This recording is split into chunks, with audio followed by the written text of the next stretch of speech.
Welcome students.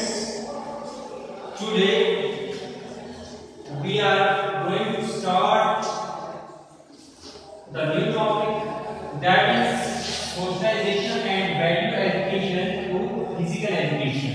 जैसे कि जो हमारा चैप्टर है, थर्ड चैप्टर हमारा चल रहा है, थर्ड यूनिट हमारा रनिंग में है, वो है sociological aspects of physical education. हमने प्रीवियस जो टॉपिक्स थे उसमें हमने इंपॉर्टेंस ऑफ ये सोशियोलॉजी की इंपॉर्टेंस पढ़ी, फिजिकल एजुकेशन की इसकी इंपॉर्टेंस क्या है, इसके एस्पेक्ट्स क्या है फिजिकल एजुकेशन के, और आज हम पढ़ने जा रहे हैं वो है socialization and value education through physical education. Physical education के साथ फिजिकल एजुकेशन से हमारी सोशलाइजेशन कैसे होती है और उससे हमारी जो एजुकेशन है उसकी वैल्यू क्या है, कैसे उसकी वैल्यू बनती है। तो जैसे कि सोशलाइजेशन क्या है, socialization is the process of acquiring social values for the survival of culture. It is also said that it is the process of living together with the feeling of collectiveness and sharing the responsibilities of other.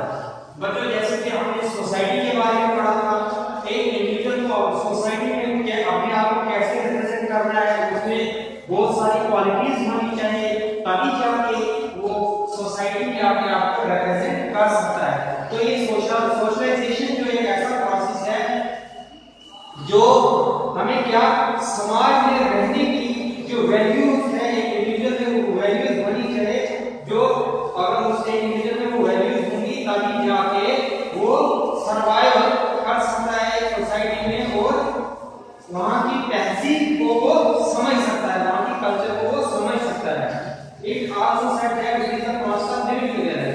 Socialisation इसको हम इस नजरिए से भी देखेंगे कि ये एक ऐसा प्रोसेस है जहां पे एक सोसाइटी में हमें सिखाता है इकट्ठा रहना, एक सोसाइटी में हमें कैसे रहना है, तो वो feelings of collectiveness and sharing of the responsibility. अगर हम फिजिकल एजुकेशन प्रोग्राम्स की बात करेंगे, जैसे कि पार्टिसिपेशन है, गेम्स और स्पोर्ट्स की पार्टिसिपेशन जो है, एनसीसी ड्रिल है, स्काउटिंग गाइड, कैंपिंग एक्स्ट्रा, ये हमें मौका फराहम करती है हमारे जो सोशल कांटेक्ट में सोशल क्वालिटीज, ये जो स्पोर्ट्स गेम जो हैं ये हमारी सोशल क्वालिटीज डेवलप करती है। फिजिकल एजुकेशन जो प्रोग्राम होते हैं इनसे हमारी क्या होती है, इंटरेक्शन होती है। फिजिकल एजुकेशन प्रोग्राम से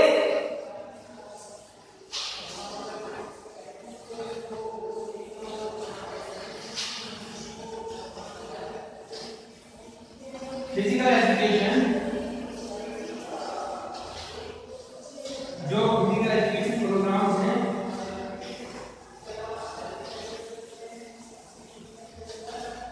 फिजिकल एजुकेशन के जो भी प्रोग्राम्स होते हैं या जो भी कॉम्पिटिशन्स होते हैं वो हमें क्या सिखाती है, एक दूसरे के साथ इंटरेक्शन कैसे होना है, कैसे एक दूसरे के साथ हमारा तालमेल होगा, इंटरेक्शन।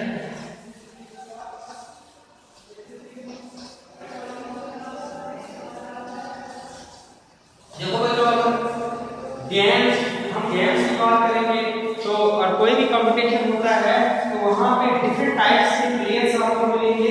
तो ये जो सोशियोलॉजी है ये हमें सिखाती है वहां पे कि आपकी इंटरेक्ट कैसे करना है अपने टीममेट के साथ, अपनी अपोनेंट जो टीम है उनके साथ आपने कैसे इंटरेक्शन करते हैं। और ये क्या करती है, ये हमारे हैबिट्स को मॉडिफाई करती है, हमारे हैबिट्स को मॉडिफाई करती है। It modifies our habit.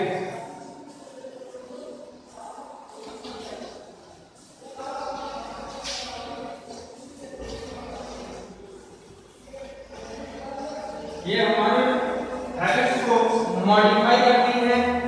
इसके साथ साथ हमारा जो बिहेवियर है, हमारे जो थॉट्स हैं, इनसे हमारी जो ये सोशल क्वालिटीज हैं ये सब डेवलप होती है। तो ये सब हमें मदद करती है किसमें, हमारी जो सोशलाइजेशन है, ये सब चीजें जो मैंने आपको बताई ये हमें मदद करती है किसमें, सोशलाइजेशन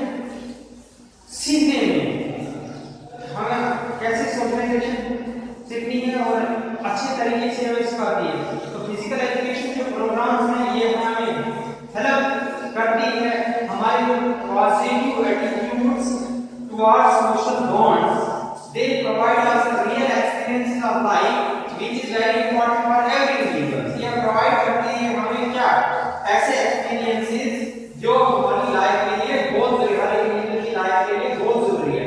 तो फिजिकल एजुकेशन जो है ये एनहांस हमारी परफॉर्मेंस जो है ये social life along with physical fitness balance and good health. तो जो ये प्रोग्राम है फिजिकल एजुकेशन ये में बहुत सारी एक्टिविटीज जो होती है ये हमें हमारी जो ये डेवलप करती है हाई लेवल क्या डेवलप करती है physical activities high level social qualities develop करती है without any national education pattern. These qualities are highly appreciated and also referred as sportsmanship। तो और जो हमारी सोसाइटी है ये क्या है, our society is born with Q and T। Our society is born with Q and T।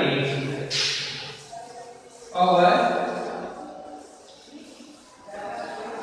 society is born with Q and T।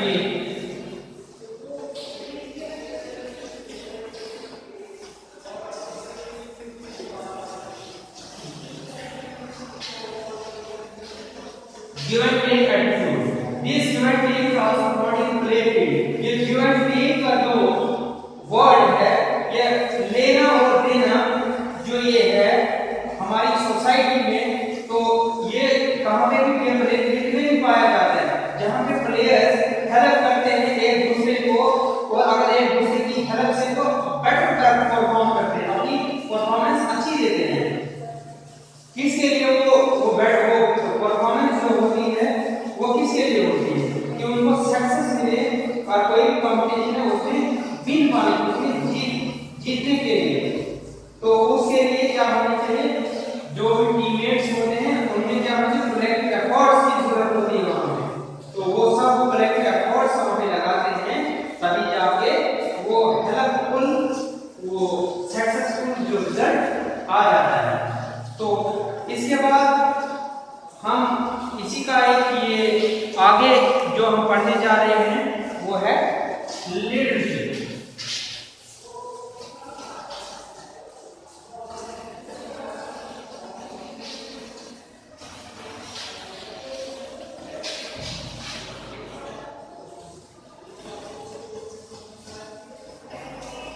Leadership क्या है, इसको भी हम कहेंगे it also social quality. Leadership is also a social quality.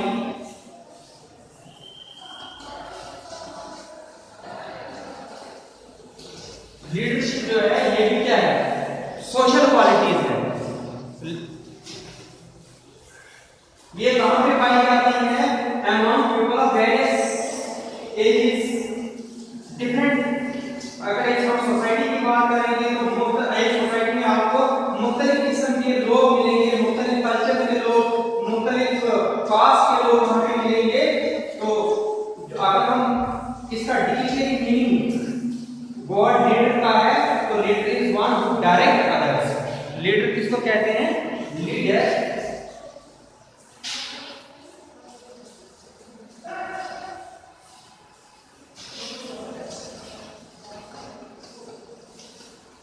Leader is one who direct others.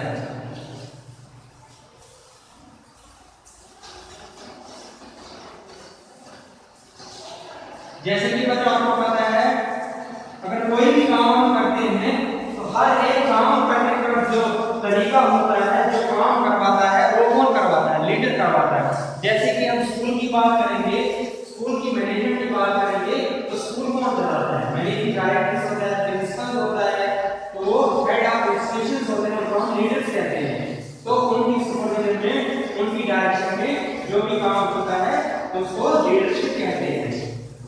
तो leadership एक ऐसी process है, leadership is a process of influencing the activities of an organized group of और any goal achievement. तो the capacity to rally people for common purpose। Good leadership requires three basic things: good leader, good followers, common purpose। There are two types of leaders। दो types के leaders होते हैं। Leaders जो होते हैं, leaders जो होते हैं टू टाइप्स के होते हैं। टू टाइप्स के होते हैं, एक आ गया professional leader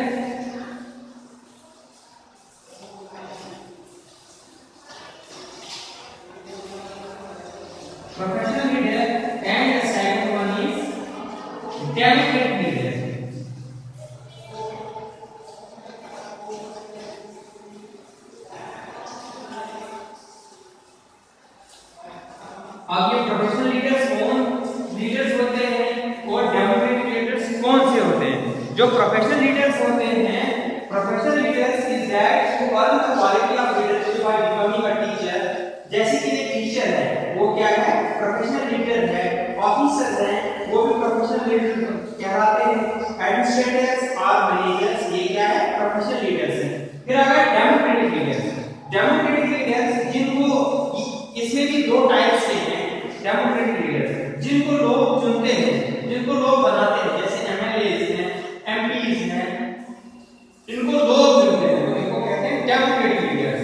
they are chosen democratic leaders, वो लीडर्स होते हैं जिनको चूज करते हैं, लोग चूज करते हैं, अपनी चॉइस से चूज करते हैं। तो इनमें भी मैच्योर लीडर होता है और एक एम्पैक्चर लीडर होता है। मैच्योर लीडर्स किसको कहते हैं? Mature leaders is like a political leader. जैसे कि पॉलिटिकल लीडर्स हैं, उनको हम मैच्योर लीडर्स कहेंगे। और एम्पैक्चर लीडर्स जो हैं, वो कौन से लीडर हैं? जो वॉलंटरी काम करते हैं, वॉलंटरी सर्विस करते हैं, जैसे कि स्टूडेंट लीडर है, गेम लीडर है, कैप्टन है, group leader, academic leader, cultural leader and stage leader.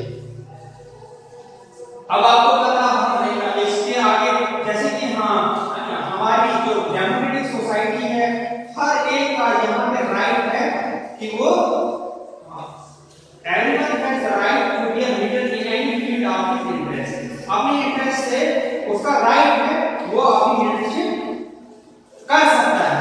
जैसे कि educationist believe that learning by doing is the best form of education. Learning by doing जो है, ये बेस्ट फॉर्म ऑफ एजुकेशन है। For student every opportunity must be provided to practice leadership. School program must be plan properly to encourage leader.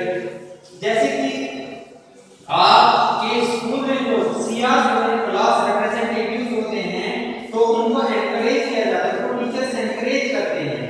तो जैसे कि game और sports में भी लीडरशिप क्वालिटीज होनी चाहिए, कैप्टन होते हैं उनमें लीडरशिप क्वालिटी होनी चाहिए, लीडरशिप एबिलिटी होनी चाहिए, वो एबिलिटी डेवलप करनी है। जब उन्हें वो लीडरशिप एबिलिटी डेवलप होगी, तभी जाके किसी भी स्पोर्ट्स में रिजल्ट जो है वो अच्छा आएगा, परफॉर्मेंस जो होगी वो इंप्रूव हो जाएगी। वो गेम और स्पोर्ट्स जो है, ये जो मौके जो प्रोवाइड करते हैं स्टूडेंट्स को, और इन मौके जो ये मौके प्रोवाइड करते हैं बच्चों को, उन मौकों से, उन स्पोर्ट्स और गेम में पार्टिसिपेशन से उनकी जो लीडरशिप क्वालिटीज है वो डेवलप होती है। तो और इसके बाद जो है कि वैल्यू क्या है स्टूडेंट लीडर की या कैप्टन की? लीडर जो होता है रिप्रेजेंटेटिव, एक ग्रुप का रिप्रेजेंटेटिव होता है। जैसे कि आपकी क्लास है, आपकी क्लास में क्लास रिप्रेजेंटेटिव है, तो we can say that the CR is also a leader of the class. It express the ideas, thoughts and interest of group. He represent group in various delegations, occasions and meetings. Leader take decision on behalf of group. It provide opportunity to improve his own command. और इसके बाद जो student leader होता है वो क्या होता है? तो हेल्प करता है student leader helping better utilization of class time. Student leader जो होता है, जो सीआर होता है आपकी क्लास में, उसको हम लीडर कहेंगे। क्लास रिप्रेजेंटेटिव जो होता है वो क्या प्रॉपर तरीके से जो टाइम है उसका यूज करते हैं, वो अपना टाइम वेस्ट नहीं करते हैं, और वो अपने टीचर्स को he assists the teacher or coaches in class discipline. A leader develops good social qualities and encourages others, thus act as role model. Student leader inspire करता है अदर को कि आप भी परफॉर्म बेटर करोगे, तो जब आपकी परफॉर्मेंस बेटर होगी तो आप भी, जब आप में भी लीडरशिप क्वालिटीज डेवलप होंगी, तो आप भी एज ए लीडर एक्ट कर सकते हो। और जो स्टूडेंट लीडर होता है वो प्रोवाइड करता है close relationship of student with the teacher और coaches. A leader ensures better adjustment of student with teacher. अब जो आपका क्लास रिप्रेजेंटेटिव है, सीआर है, जो क्लास लीडर है आपका, तो उसमें भी कुछ क्वालिटीज होनी चाहिए। जिस बच्चे में क्वालिटीज होती है तो वो अपनी रिप्रेजेंटेशन अच्छी देते हैं क्लास में। जैसे कि एकेडमिकली वो सॉल्व होना चाहिए, मींस कि वो एक्टिव होना चाहिए, वो तेज होना चाहिए, वो जीनियस होना चाहिए, पढ़ाई को अच्छा होना चाहिए, और उसकी कमांड जो है वो अच्छी होनी चाहिए, टर्निंग जो उसकी वो भी अच्छी होनी चाहिए, तभी जाके वो एज ए लीडर अपनी बेटर दे सकता है, और जो उसकी फिजिकल पर्सनैलिटी वो भी अच्छी होनी चाहिए, वो हैंडसम होना चाहिए, उसकी पर्सनैलिटी अट्रैक्टिव होनी चाहिए। तो वो जो लीडर जो भी वो होता है, चाहे हम डेमोक्रेटिक लीडर्स की बात करें या प्रोफेशनल लीडर्स की बात करें या क्लास लीडर की बात करें, स्टूडेंट लीडर की बात करें, कैप्टन की बात करें, तो उनकी जो पर्सनैलिटी है, उनकी जो फिजिकल फिटनेस वो बिल्कुल फिजिकली फिट होनी चाहिए, हेल्दी होनी चाहिए। तो और उनकी जो परफेक्शन किसी की एक्टिविटी में वो अच्छी होनी चाहिए, ताकि जाकर वो अच्छा लीडर कहला सकता है। और जो स्टूडेंट लीडर है उसके अखलाक, जो मॉरल, उसका कैरेक्टर, जो किरदार वो अच्छा होना चाहिए। और इसके बाद वो इंटेलिजेंट भी होना चाहिए, इंटेलिजेंट होने के साथ साथ सेल्फ डिसिप्लिन होना चाहिए, और वो मतलब फ्रेंडली होना चाहिए, लॉयल भी होना चाहिए। तो बच्चों, ये socialization and value education, physical education के जरिए हमारी सोशलाइजेशन कैसे होती है और हमारी जो वैल्यू एजुकेशन की कैसे इंप्रूव होती है, तो ये हमने इससे पढ़ा। तो ये आज हमारा ये कंप्लीट हो गया। अब हम जो कल का जो हमारा टॉपिक्स है वो है ओलंपिक्स मूवमेंट। ओलंपिक्स मूवमेंट के बारे में हम पढ़ेंगे, जैसे कि प्रीवियस लेक्चर में मैंने आपको कहा था कि एंशिएंट ओलंपिक्स कहां से शुरू हुई, कब ये स्टार्ट हुई, कब ये फिर से शुरू हुई, मॉडर्न ओलंपिक्स में किसने ये शुरू करवाई, ये हम आगे पढ़ेंगे। और इसमें हमें आगे पढ़ना है एशियन गेम्स के बारे में भी पढ़ना है। सिर्फ 2 टॉपिक्स हैं हमारे इसके, तो हमारा जो 2 मिनट वो कंप्लीट होगा।